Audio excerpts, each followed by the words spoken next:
So this one is a continuation of one that I did a few weeks ago, which was really a continuation of a lesson that I did something like a year and a half ago on the mark of the beast. And when we did that study a year and a half ago, we kind of looked at what the mark of the beast would have to be. And being in the time that we are now, we have a better understanding of it than anybody would have. Well, in that past year and a half, the world has changed again, and we now can look at this again, and we see things that are moving us even closer to what that mark of the beast would be. And so this came in a study that I saw, or a message that I saw this week. And we met in 3 weeks ago or so, whatever it was, when I talked about the CBDCs before. I mentioned the idea that all central banks of every country seem interested in exercising individual control of people. So not just control of people as a group, but control of people as individuals. And they plan to do this by controlling their ability to use their money. And so their idea is that they can stop you from spending, they can allow you to spend a certain limit of money, they can control everything that you do by controlling your money. And this was never possible before with hard currency. Even if somebody at a store said, well, we don't want you shopping at our store, you could still take your hard currency and give it to somebody else and he would go and shop for you. So there were ways around that.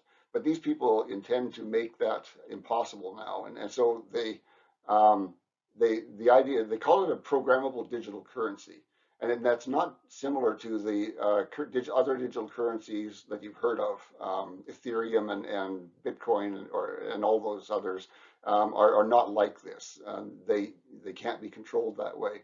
But the ones that the central banks are making can be controlled that way. And that's what I talked about in that message 3 weeks ago or whatever it was. And so what this EU talks about is some of the aspects of the CBDC that they are creating. And they know that what they're going to have to do is when they introduce this digital currency, they're going to have to get rid of hard currency, because hard currency opens up a hole in the whole idea. You can't control people if they can still use hard currency. And you also have to get rid of all the other digital currencies, because you can't have people using those and, again, circumventing what you're trying to do with the CBDC currency. And so specifically in this EU report, which was written by the European Union Central Bank, the ECB, they recognize something that I haven't seen recognized before. They recognize that a system for control like this, you have to have a unique identifier for every person. You have to have one ID that you can use for every person. And a person can't have two IDs, because if they had two IDs, then they'd be able to circumvent what your control is of them and be able to work around what you're trying to do. And so you have to have a unique identifier. And this is exactly the idea that leads to the mark of the beast. In that, what we see in Revelation, talking about the mark of the beast, and without having that mark, you won't be able to buy or sell. That is exactly the same idea. You need to have an identifier, and it needs to be unique to you. And as the EU thinks about this some more, they haven't talked about how they're going to do this. But when it really comes down to it, the only way to have a unique identifier is to stick something into the bone of somebody. And so it can't come out. And if it was ripped out, you could see the damage. So you need to have something that is a unique identifier, and you can tell if someone tried to be tampering with it.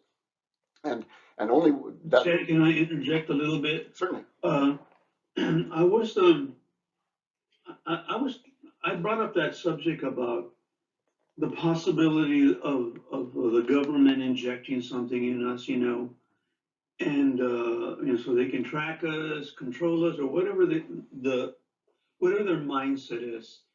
And this one young woman that was part of one of my congregations in the past, she's still in the social media and it's a friend. She said, Brother Joe, he says, I've been in the Army for quite a while now. And she said, they injected us with something to track us too already. She says, I had a lot of misgivings about it, but I figured, well, and I understand what she means, because once you're part of the military or part of the government controlled entity of some kind, you have to obey them. Otherwise, they'll throw you in prison. So it's kind of scary, but yeah. I told her, I hope you can remove it someday, because this is not a good thing. Yeah, definitely. And I'm not saying that this ECB thing is the mark of the beast, but this is the same idea that will lead to the mark of the beast. And that's recognizing that you need to have a unique way, a guaranteed unique way of identifying every single person. And so what we have in our own time here is we now have governments working on currencies where they can control who can do what with their own money. So they can say, yeah, sure, you've got your own money in the bank, but you're not allowed to spend it. And so that we kind of looked at the last study. And in this one, we've seen another addition to that, and that's the recognition that you need to have a unique identification system on people so that you can guarantee that they can't circumvent what you're trying to do in controlling them. So I just wanted to make that clear that we're in amazing times here that are really lining up with what the Bible says the future will be.